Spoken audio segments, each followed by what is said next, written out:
بيقولوا الكون جاء بالصدفة دون ان يصنعه احد. بالصدفة.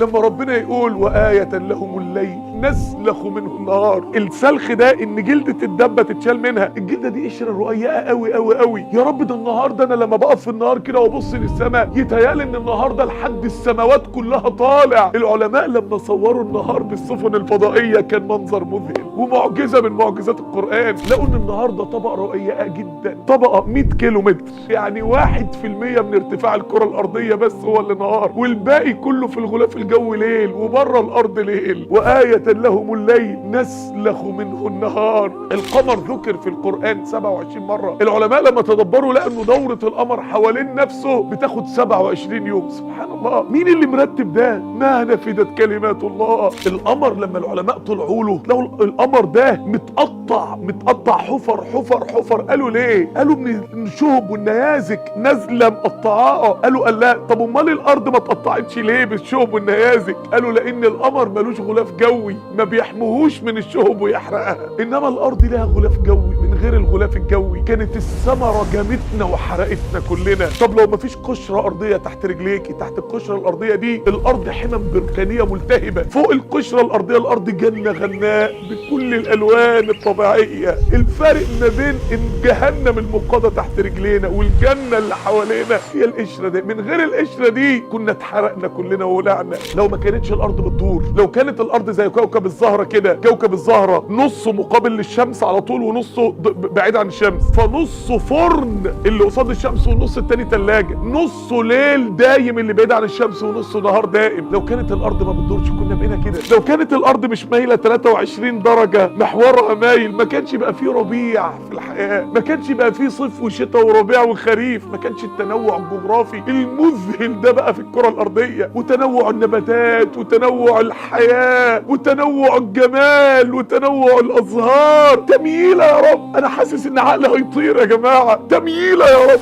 تمييله بس يا بديع السماوات والارض. الارض لو كده بس كرويه بس ما بتدورش كان بقى نصها ليل دايم ونصها نهار دايم زي كوكب الزهر. طب لو كانت واقفه كده بتدور بس واقفه، لو ما كانتش متميله ما كانش بقى في الفصول الاربعه. يعني يا رب تمييله كده وبس عملت كل التنوع الابداعي على وجه الارض ده. يا رب ايه الابداع ده؟ ايه العظمه دي؟ ايه يا رب ده؟ ما اجمل اليقين فيه. من اكتر المشاهد اللي بتخلع قلب الواحد منظر الكره الارضيه من بره وهي كلها ميه وقارات. الكواكب مش كده خالص يا جماعه. كواكب المجموعه الشمسيه ابعد كوكب عن الشمس سرعه الرياح فيه 2000 كيلومتر في الساعه، يعني نزف ودمار. جليد، كوكب عباره عن جليد كله من اوله لاخره، 300 درجه تحت الصفر، 2000 كيلومتر سرعه الرياح. مين يعيش في ده؟ طب اقرب كوكب للشمس بقى عطارد بقى، الفارق درجه الحراره ما بين الليل والنهار 1000 درجه مئويه. نص الكوكب نار الله الموقده جهنم بتغلي، ونص الكوكب جليد مرعب اللي هو وصف ربنا لجهنم الا حميما وغساقا. حميم نار مرعبه، غساق جليد مرعب.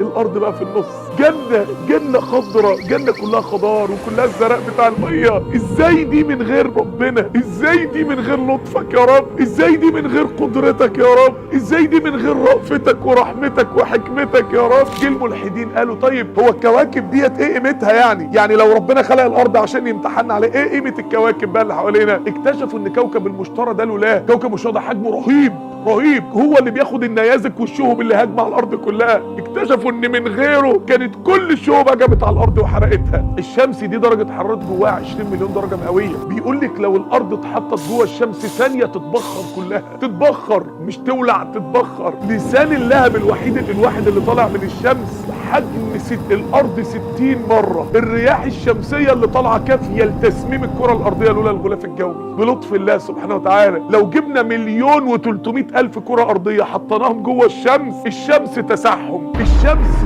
كل ثانيه بيحصل فيها ملايين الانفجارات النوويه. الوحش المرعب ده اللي اسمه الشمس ربنا سخره لنا ازاي؟ خادم مطيع للكره الارضيه ازاي؟ الوحش المرعب ده بيخدمك انت ازاي؟ العلماء بيقولوا ان نور الشمس ما بيوصلناش منه غير 2% عشان ما يحرقناش، عشان الوحش المرعب ده ما يحرقناش. ما نفدت كلمات الله. امن جعل الارض قرارا. يعني ايه جعل الارض قرارا؟ قال لك الارض دي بتتحرك حوالين الشمس بسرعه مرعبه. امسك قلبك كده، سرعه طلقه الرشاش 1800 كيلو في الساعه. العربيه الكريزلر ولا العربيات الرهيبه ما بتوصلش ل 200 كيلو في الساعه. الارض بتتحرك حوالين الشمس بسرعه 108,000 كيلو متر في الساعه. سرعه مرعبه مش ممكن. طب ازاي انا قاعد كده مستقر؟ وازاي انت قاعد ماسك كوبايه الشاي ومستقر؟ وازاي انت قاعده والترابيزه قدامك قدامها الاكل ومستقره؟ مفيش عربيه مهما كانت ما بتتهزش مع الطريق. مش ممكن يا اخوانا الطياره واحنا راكبينها فجاه تقعد تتهز. نسال فيه ايه؟ الطياره بتاعه ولا ايه؟ يقولوا مطبات هوائيه. طب الارض مفيش مطبات كونيه. الارض ما بتتهزش خالص ليه؟ الارض ما بتمدش ولا تضطرب خالص ليه؟ امن جعل الارض قرارا ما نفدت كلمات الله. السماء دي فيها مليون مجره، كل مجره فيها مليون نجم. يعني عدد النجوم اللي العلماء جابوها بتلسكوباتهم مليون نجم. لما تسبح ربنا في اذكار الصباح والمساء وتقول سبحان الله وبحمده عدد خلقه، وتفتكر المليون نجم.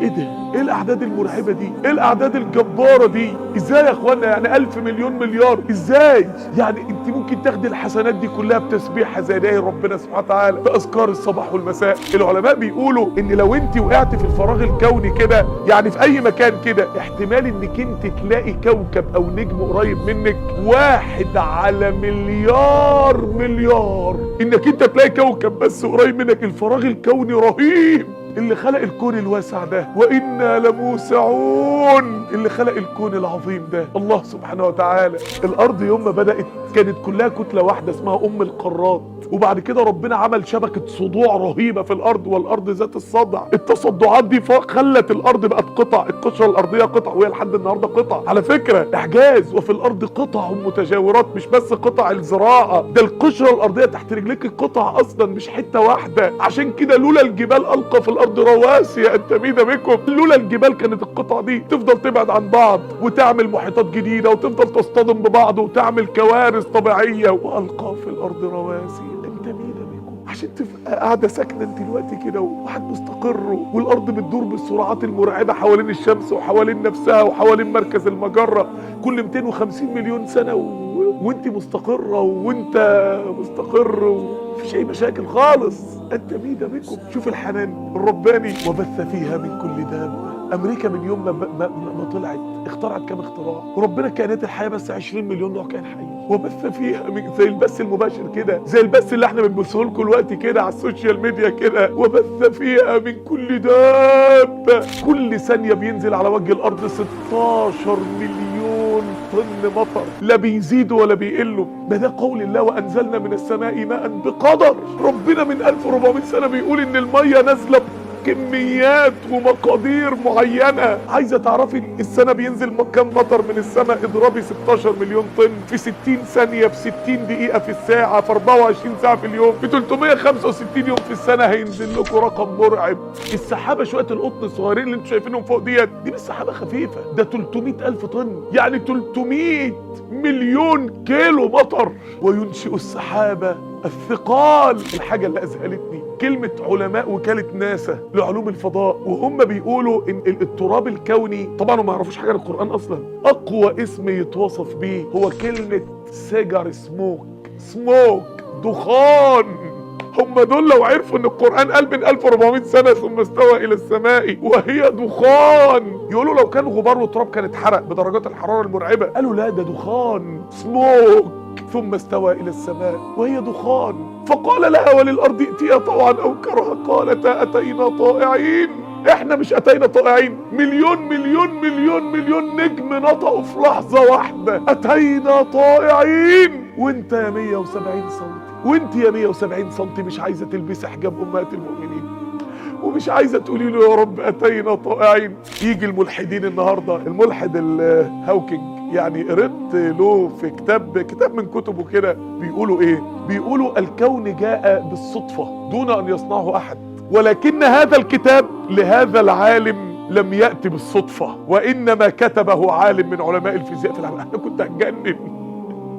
يعني شويه الكلام اللبخ اللي انت بتقوله ده في الكلام عن الله، طبعا مش بنقول في الكلام العلمي، في الكلام عن الله، سواء الكلام الضلال ده لا يمكن يتقال من غير ما حد يالفه ويكتبه. وكلمات الله الكونيه دي جت كده، جت من غير اله ومن غير خالق عظيم سبحانه وتعالى. ازاي يا اخواني في الله؟ ازاي ايفون من غير صانع، وبرج ايفل من غير صانع، وقلعه بحريه من غير صانع؟ ازاي يا اخواني في الله؟